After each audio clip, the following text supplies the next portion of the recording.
Pause. Take a break. Reflect on life. Remember, you are strong. You are enough. You are capable. You are blessed. And you are loved. Your moment of greatness starts now.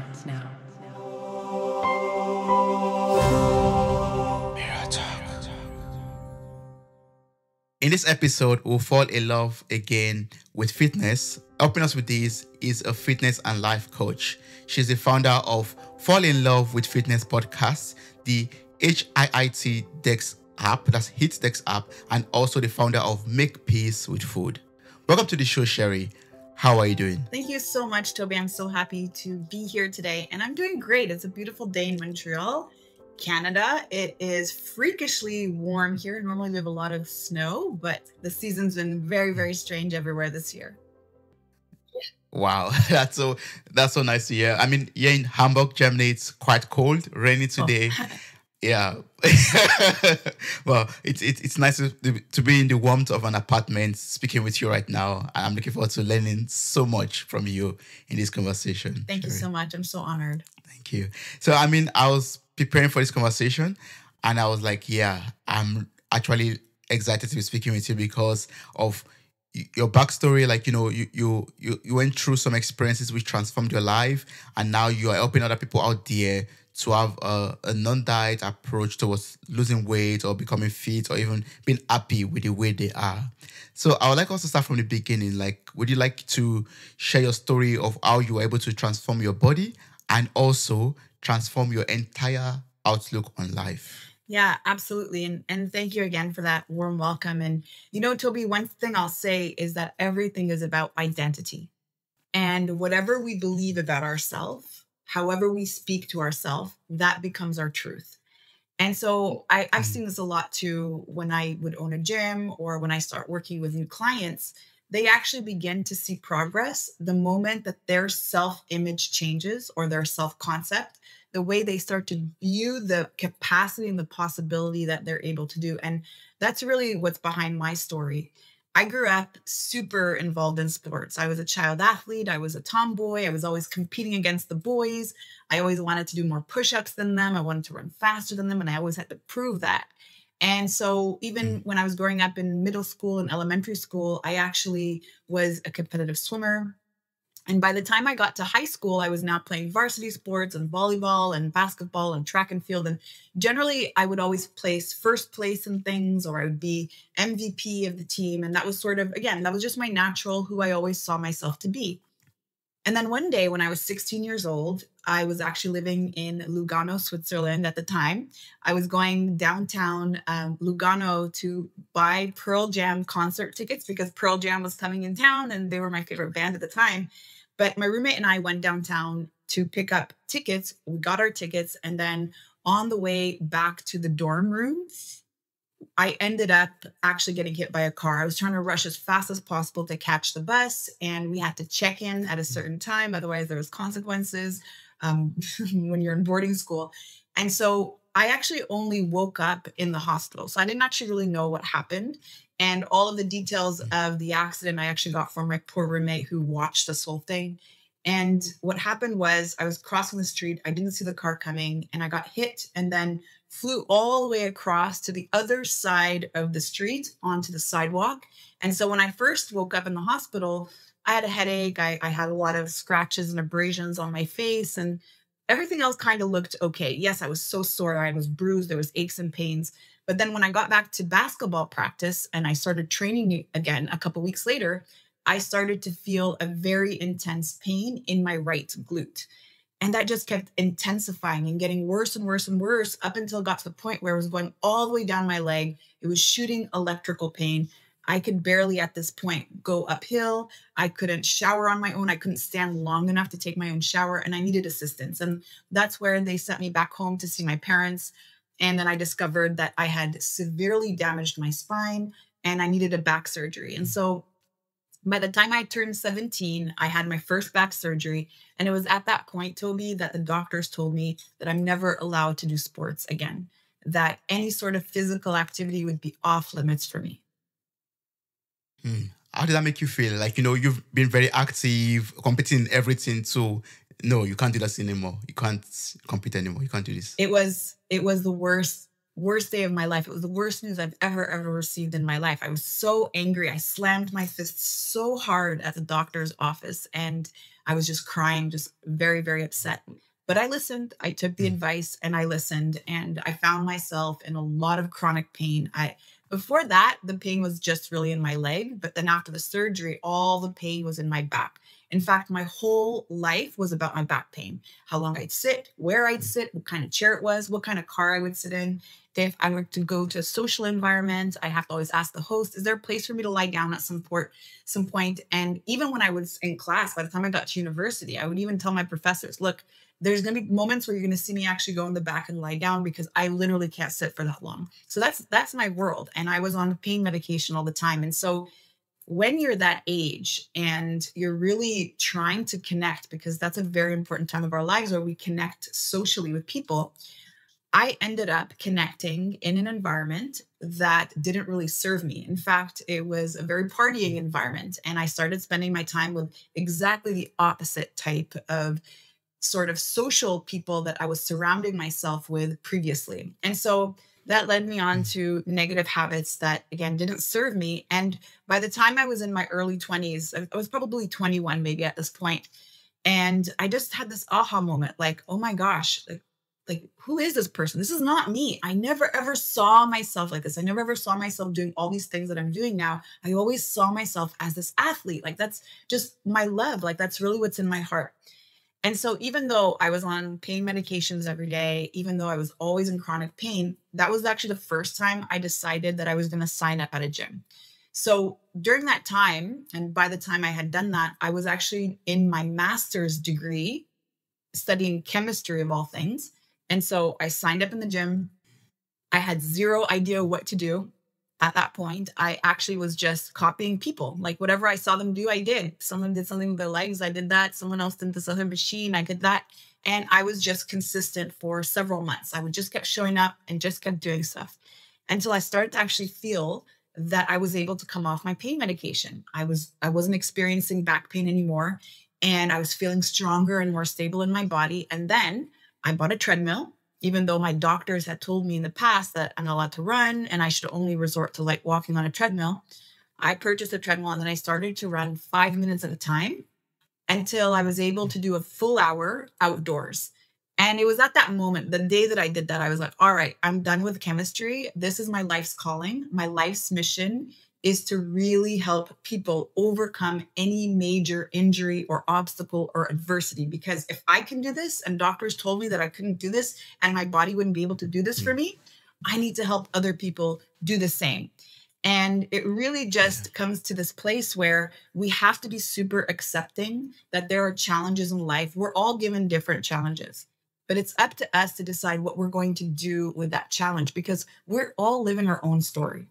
And we can decide how to write that story. There's certain things that happen, but so we still get to choose the ending. We still get to choose the meaning of that story. And for a long time, I was a victim of that story. I was a victim of my circumstances. I was incredibly overwhelmed and feeling always that I was in this chronic pain and I was a person with a bad back. But the moment I decided to shift into, no, I'm not a person with a bad back, I am an athlete, then everything changed. And that's essentially the identity shift that I help people get to identify with the athlete and to really adopt the athletic mindset, which many people think means really like, oh, I have to go play a professional sport. That's what it means, that I'm an athlete if I, make millions of dollars every year and I'm on TV and, I've got really nice jerseys and cars and all these things. And it's really not the case. If we observe athletes, one thing we'll always notice is that they are always so determined. They have high belief in themselves. They believe things before they even achieve it. That's the first thing. And that's really the key. If you believe it, you can achieve it. And then the second thing is the athlete is not focused on their appearance. That's not actually why they show up. The way that they look, yes, we admire that. It's beautiful and we appreciate that. However, this is a side effect of all the things that they're actually doing. So showing up for practice, being consistent, really focusing on performance, really fueling their body with nutrition to support their training, to support their recovery from training, to improve their sleep, turning down social environments, knowing that it's going to interfere with their practice or their competition. And so the moment that we shift into that mindset and we no longer just look at ourselves in the mirror, just do things for what happens in the mirror, but instead do things for how it makes us feel, how empowering it is, how this becomes a natural part of our life, then the side effect of that will be all of the results that we are trying to achieve so badly. Oh yeah. Wow. Thanks so much for sharing that. Yes. It starts with our mind and where we, what we believe in, in. Yeah. I'd like you to go a bit deeper into that a bit. Like, you talked about the athletes, like, having the athlete's mindset. So can you like walk us through some of the habits, like habits of a successful athlete that we could also use for ourselves to transform our lives, transform our body also? So good. So one of the first things that I'll say is our environment basically dictates our success. Whatever our environment is, and I'm not just talking about our physical environment, because we have a physical environment, we have a social environment, and we also have environments that help us grow, right? And so if we're able to make sure that our environment is going to support our success, that already gives us a much easier path towards what it is we're wanting to move towards. So if, for example, I am focusing on eating more whole foods, and yet in my environment, I keep adding every single time I do my groceries, foods that don't serve me, that's always going to be a point of conflict. Or if I'm spending time with people who keep telling me, oh, it's not going to work, just sit down and just rest and stay with me. You don't have to do this. Then also that's not going to be conducive to my growth and my personal development. And so environment is first, auditing your environment, making sure that you are immersing yourself with people who are going to fuel you and not who will dim your light. So that's the first thing. The second thing is instead of being outcome focused, so instead of focusing on this is what I want to achieve, let's instead be person focused. And so here's what that means. If, for example, you're listening to this and your goal this year is to release 30 pounds. So instead of focusing on releasing 30 pounds, I'm going to challenge you to focus on becoming the person who's 30 pounds lighter. And that is a very big transformation because when we're focused on just the outcome, then it doesn't really matter how we get there. And in fact, the way that our brain actually thinks about this, our psyche thinks about this is the moment this happens, I'm done. I don't have to work anymore. It's like tax season, right? So much work, so much effort. And the moment that we submit off all of our papers to our accountant, that's it. We stop thinking about it. And so when we're focused on a weight loss goal, then that's essentially what always ends up happening. And then finally, also think about every habit that you actually incorporate into your life as being enjoyable and sustainable. And so instead of, again, trying these fad diets that are promising great results or comparing even yourself with somebody who's been doing something for much, much, much longer than you, always think about, okay, I'm going to start with one little thing. The goal is always to become 1% better every single day. So what this means is I'm going to start with this one goal, with this one little teeny tiny habit, which is something like I'm going to drink more water. I'm going to stop watching TV and being on my screens a few hours before bed. Maybe I'll even stop eating a few hours before bed so that I can optimize my sleep. So choose one small habit, commit to that. The moment you master that one, then add on the next one. And now, if it's something that doesn't feel like you're going to enjoy it, that it's always going to feel like it's a punishment every time you do it. For example, for me, I don't eat broccoli. I don't enjoy broccoli. I don't want to have broccoli around me and in my meals because I don't enjoy it. So for me, that's not something that I actually feel like eating. And so the same thing will apply here. If you enjoy it, it can become sustainable. And if it's not this big, huge, burdening thing, it'll also become sustainable. So whatever habit you decide to apply, just feel connected to it and get excited about it. And finally, along those notes too, always focus on consistency first and then intensity, which means before you start challenging yourself to showing up every single day or going from 1 kilometer run to 10, just focus on very, very small increments and stay consistent. Because it's actually consistency that gives us a result in anything we do in our life, not just around our health and fitness. And once you feel comfortable and it's sustainable and you're consistent, then you can add the intensity. where you can add in more time, you can add in more frequency, or you can add in more load.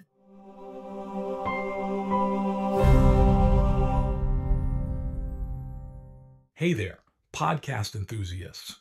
Are you ready to add a little sparkle to your day? If you're loving the insightful conversations and captivating stories on Mirror Talk Podcast, here's a friendly nudge to hit that subscribe button. By subscribing, you'll never miss out on the empowering messages and thought-provoking discussions we bring to your ears. But wait, there's more. We're all about spreading positivity and inspiration, and you can be a part of it too. How? By sharing the love with your friends and family. Share this episode with your loved ones, and let's create a ripple effect of empowerment and growth together. And hey, if you've been enjoying what you hear, why not take a moment to leave us a glowing 5-star review? Your feedback fuels our passion to keep delivering content that resonates with you. So hit that subscribe button, share the love, and leave us a review. Let's keep the conversation going and spread the Mirror Talk magic far and wide. Thanks for tuning in, and remember, your support means the world to us.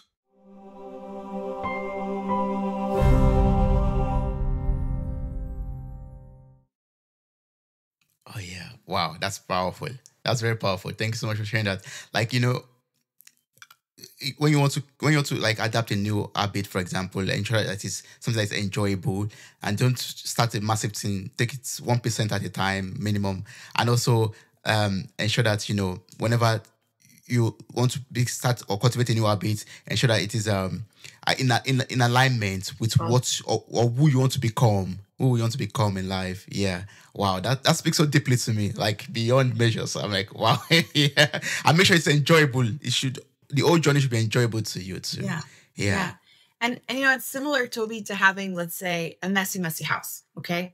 So if your house is super messy, let's say, and all your closets are unorganized, right? It's like, oh my God, where do I even begin? This is so overwhelming. Like, right? If you try to do it all in one day, I don't know. I don't know about you, but if I had to do that all in one day, I'm like, I'm done. I give up. Who cares? No way.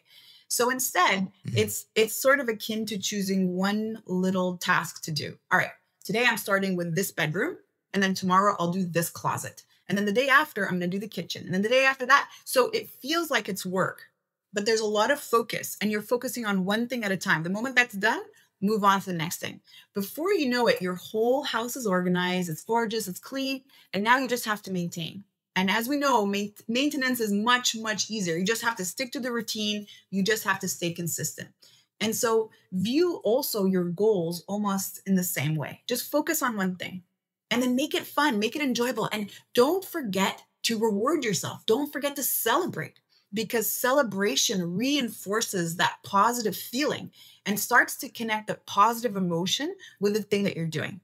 Because maybe in the past, every time you thought about exercising, it was like, oh gosh, I still have to shower, I have to wash my hair, I'm in a sweat, it's so much time. And there's all these negative feelings associated with that activity.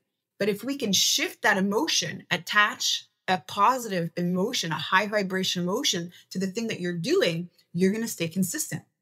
In our decision-making in life, we always try to move away from something that feels painful and then move towards something that is pleasurable. And so it's the same way. And now all we have to do is reassign the pleasure points and the painful points. So if in the past, maybe it felt painful, the idea of exercise, because I hate it and I really don't like what I'm doing, oh my gosh, right? Maybe we can find something that we enjoy. And now that becomes pleasurable. And then even the thought about the reward, how we're going to reward yourself, and more importantly, the positive benefits that you're going to get. And sometimes it's harder to focus on these positive benefits because they're long-term, right? I'm going to do this for my longevity. Okay, but I really actually want to see immediate results. And the immediate results that we can see is the feeling good, the feeling confident, the having more energy, the feeling that you are very empowered in all the areas of your life. And so maybe also start to incorporate ways that you can celebrate. And as a final note, one of the things that I generally do is I like to kind of have this little bank account for the things that I want to maybe work towards. So the last thing that I purchased for myself was a Remarkable. I don't know if you know what that is. It's like that electronic notepad. And so I Yeah. had like a little goal that I was working towards. And so instead of just allowing myself to just purchase it upright and just outright, what I did instead is every time I worked a little bit towards that goal, I put in $20 in the account to go towards the remarkable. And that was my reward. It just felt so good. Like, yay, all right, I can't wait. I'm excited to get my remarkable. And it was all just these positively enforced emotions. And so maybe you could also get inspired around that idea and think about something that you also want to move towards as a reward. Yeah, I love that. I love that award system, basically. Yeah. It helps you to even want to become better, want to do more, achieve more, actually, because once you can be thankful and grateful for a little thing, then you start working towards bigger things also, or bigger things come your way also. Yeah.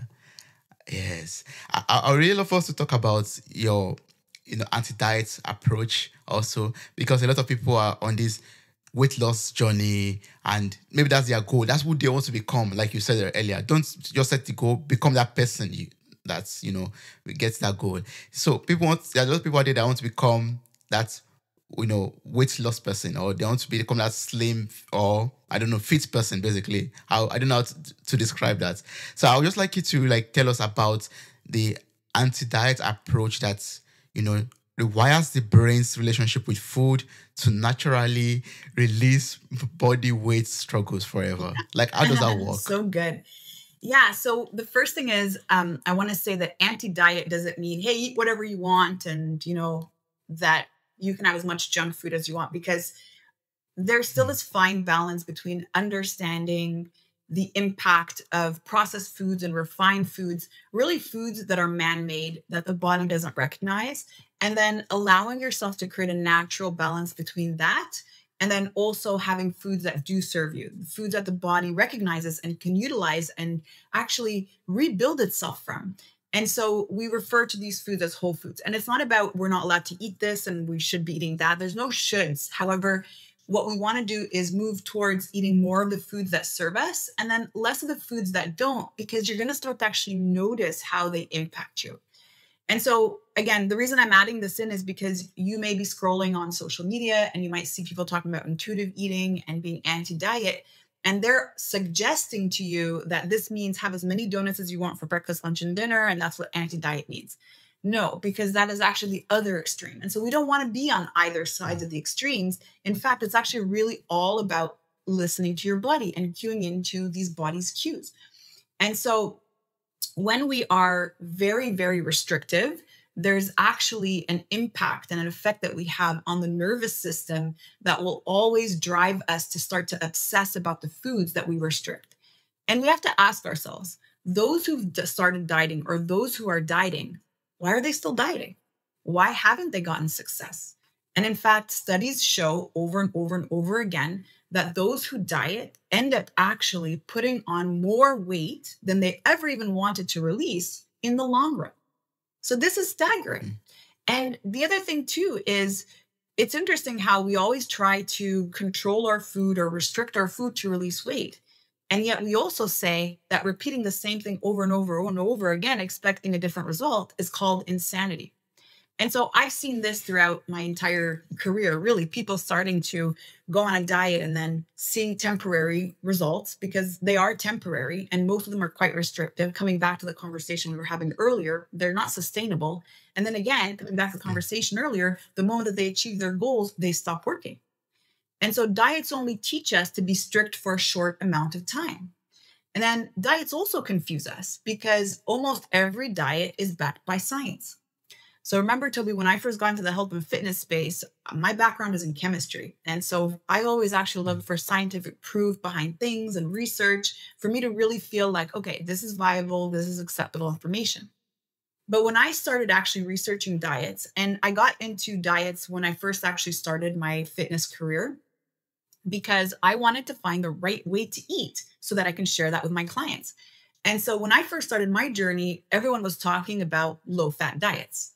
And so that's what we did. So then I just cut all fats practically out of my diet. And then after that, we were talking about calorie counting. And so I'm like, all right, that's what we have to do. Like, this is how much weight you want to lose or where you want to maintain. So stay with your calories and let's calculate everything. And then after that, I heard about Atkins. And now this guy named Atkins is saying that fats are really good and meat is really good. And then carbohydrates are very bad. Okay, let's bring back the fats then. So then we brought back the fats into our diet. Then I joined the CrossFit world and I opened CrossFit gyms. Then everybody was talking about paleo. So then I started to eat like a caveman.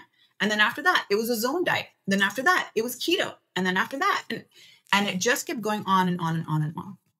And again, every single one has great science to prove why it's the right way to eat. And so that left me actually very, very confused and created a very disordered relationship with food. Every single week I had different rules around food. And I don't know, it just felt very uncomfortable. Should I be eating this? And I felt lots of guilt and lots of shame. And so that's actually what we tend to see when we overly diet. You know, when we're born, we have this innate capacity to ask for food when it's time to eat and then to stop eating when we're full. This is a natural mechanism that we have that gauges our hunger, that tells us how much food and nutrients that we need. And the body doesn't count calories, it counts nutrients.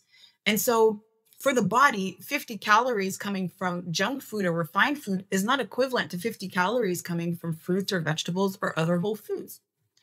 And so we have to get into this place where we're actually wanting to look at the body as a more intricate machine instead of it just being a calorie counter, because it doesn't work that way. And so instead, what we actually want to, again, look at is how can we get into those natural cues? How can we get into those cues that we were actually born with, the ones that tell us when to eat and how much we need and when to stop? And so by dieting over and over and over and over again, we actually tend to override these cues, which is one of the reasons why it results in excess weight gain afterwards, because we no longer are listening to our bodies. We're following what this paper is telling us. We're hungry all the time. We're wanting foods that we're denying our body from. And so we're not listening to our body when it's hungry. And we tend to also not know when we're full, or even listen to our body if it feels like it's not full. Because again, we're watching what this app is telling us or what this diet plan is telling us. And so really the idea also is to get away from unwanted eating behaviors. And so when we diet and when we restrict, anytime that we cut calories for a prolonged period of time, and generally it takes about 72 hours for there to be a response in the metabolism. But after 72 hours of going into a calorie deficit, this part of the nervous system that I call protection mode, and some of us may know it as sympathetic nervous system state or fight or flight response. After 3 days of restricting our caloric intake, that kicks in. And as soon as that kicks in, our metabolism slows down, because this part of the nervous system is responsible for only one thing. And so lovingly, it is responsible for survival. And so it'll do everything it possibly can to make sure that you can survive. And so the body's message is, oh my goodness, we're in a famine. There's not enough food. We have to do something. So let's slow down the metabolism. Let's make it harder to release the stored body fat. We need it to survive. So you'll notice that it's hard to release weight. Your body's getting stubborn. It's acting against you instead of with you. You'll also notice that you feel more tired and maybe lethargic because your body's heavy. Your body doesn't want you to burn calories. It's like, sit on the couch. Oh, I don't feel like doing things. And then the other thing also that happens is we have a high craving for foods that will give us an immediate source of energy. So that's why when we over restrict, suddenly we're craving junk food, we're craving sugar, we're dreaming about it, we're obsessing about it. Anything that we deny ourselves creates a reward system in the brain. And so this is driven by a dopamine response, and it makes us desire this food even more and more and more. It's like when we were kids growing up and our parents said, don't do this, don't do that, don't touch this. It just made us want to do it more, right? So the body's responding in the same way.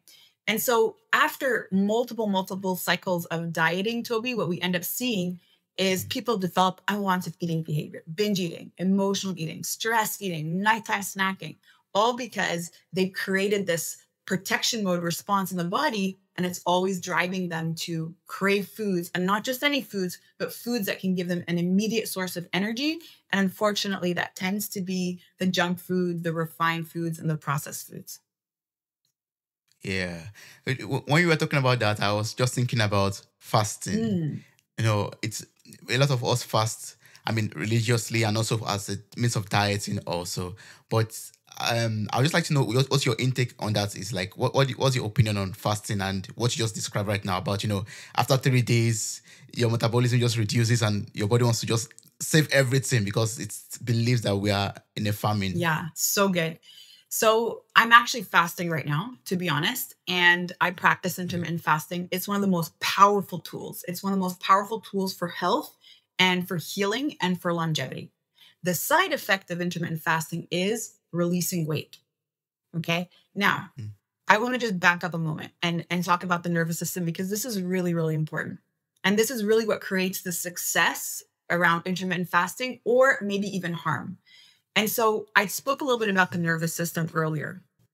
And so we have the autonomic nervous system, and it's divided into two sections. And we have the sympathetic nervous system, fight or flight, or what I call again, protection mode. And then we have the parasympathetic, which is safety mode, which is rest and digest. Now, if we are in protection mode and doing intermittent fasting, because when we're in protection mode, the thoughts that we are generally experiencing the most are worrying thoughts. They're thoughts that bring up worry. They are thoughts that are focused on worst case scenarios. They're thoughts that are very stressful. They're thoughts that create a lot of anxiety. And again, we, with our thoughts, trigger protection mode. And so we're kind of stuck in this loop where the thoughts trigger protection mode triggers these thoughts again. And so when we have these thoughts, the emotions that we're going to experience, because that's how we actually have emotions. We have emotions from thoughts. We don't just have emotions randomly. We have to have a thought. It's either a high vibration thought or a low vibration thought. It's either a positive thought or maybe a negative thought. And that's going to dictate the emotion, right? I'm not going to be all joyful, but then also feel depressed, right? That those don't really match. I'm not going to have these thoughts and then feel that. And so when we are in protection mode, and we're triggering all of these anxious, stressful responses, then again, when we deprive ourselves from food, so if we try intermittent fasting, it doesn't end up being a fasting. It ends up being a restrict binge cycle. And we tend to overeat. And so I've seen this often. People who are struggling with unwanted eating behaviors, they'll try intermittent fasting, and it actually triggers their unwanted eating behavior even more. And so instead of doing that, we want to make sure that we are actually in safety mode if we're going to be trying intermittent fasting. And so safety mode, or parasympathetic, comes with the opposite thoughts and emotions that we have when we're in protection mode. So we're feeling gratitude, we're relaxed, we're calm, we're feeling appreciation, we're feeling love, we're feeling joy. And when we're feeling all these things and focusing on thoughts that are making us feel all these things, and then we do intermittent fasting, the body's responding in a very different way. The body's healing itself. Rest and digest. That's exactly what it's doing. And so, again, this is so, so important. And I just want to bring up one of the greatest things that triggers protection mode. So we know that when we are in sympathetic nervous state, is generally due to a response of feeling unsafe in our environment. And we feel unsafe in our environment when there's something traumatic happening. This could be sexual trauma. This could be verbal trauma. This could be physical trauma. But food scarcity is actually also trauma. And so when we deny ourselves food by imposing food scarcity, because we've decided that we're going to restrict, we're going to diet, we need to lose weight, we don't like how we look, we need to fix ourselves in some way, that triggers protection mode. Just in the same way as actual food scarcity would. And actual food scarcity is really that we don't have food. And if truly we didn't have food, and we have to also acknowledge this, because there are people right now on the planet who go every single day without food. And that's very traumatic for them. That's a very scary place to be, not knowing when you're going to get your next meal. But when we diet, we actually recreate that exact same pattern in our brain. And so if I'm going to try intermittent fasting, because my goal with intermittent fasting is I got to lose weight. I can't stand my body. I'm so gross. I'm disgusting. Look at me. This is disgusting. Oh my God, bad change. Oh my God, just so stressful. Everything I eat is so stressful. I'm just constantly anxious. All these thoughts and emotions are going to trigger me into protection mode. And then I'm going to notice at the moment I can finally break my fast, I don't just have my normal meal. I'm now out of control around food. Yeah. Your body's going to say, oh, food is now available in excess. Let me consume everything 100%. Before there's famine again. Yeah. You got it. Yeah. Oh my goodness. Spot on. Yes. Yeah. Wow. So we have to work on our mind and our thoughts also.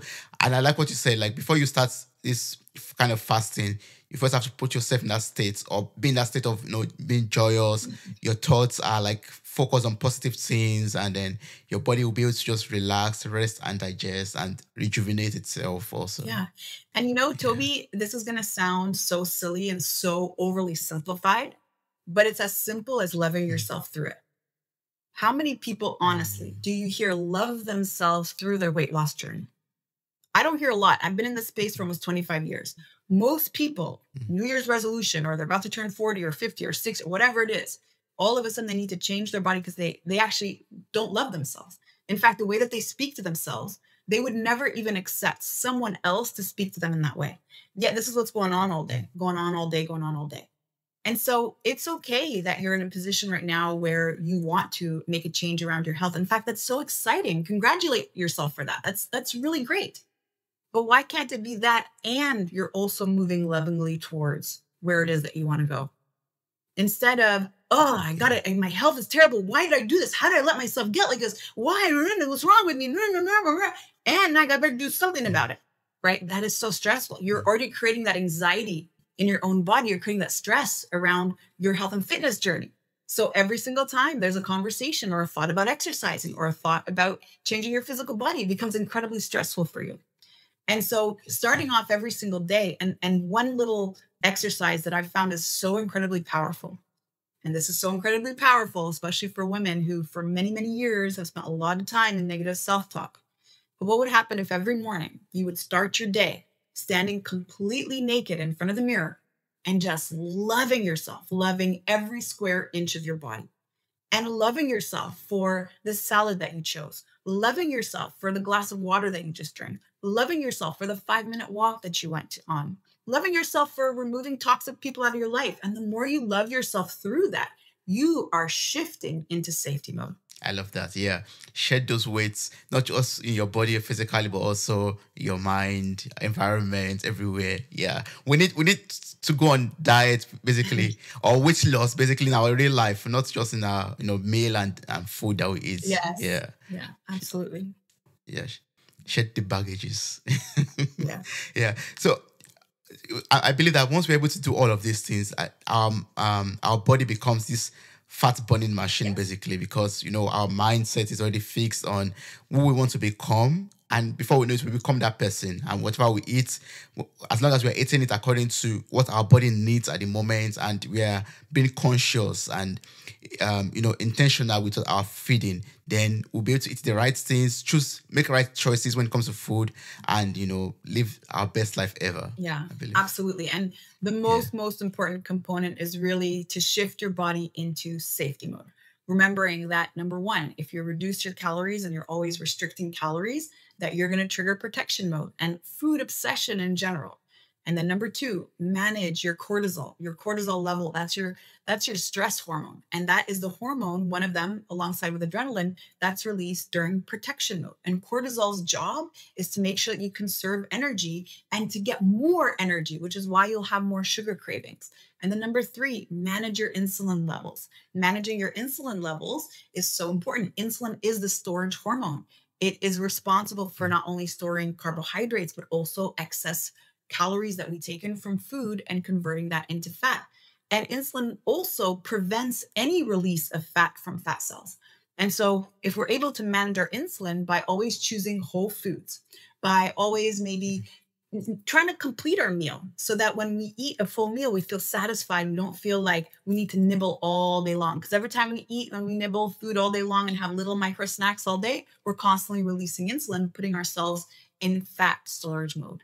And then finally, if you have trauma, if you have a lot of maybe pain in your life, and this seems to be somewhere where you're constantly stuck and it's maybe driving you to look for a coping mechanism, either through food or drugs or other substances, then also we need to address that.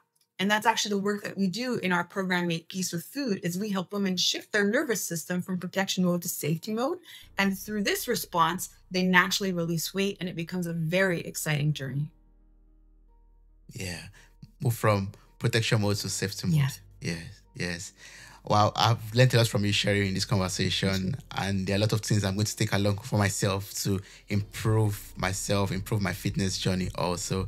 For people out there who still like to reach out to you, get across to you, maybe listen more to your podcast, maybe make use of the Deck app, for example, or just sign up for Make Peace with Food program also. What's the best way to connect with you? What's the best way to work with you?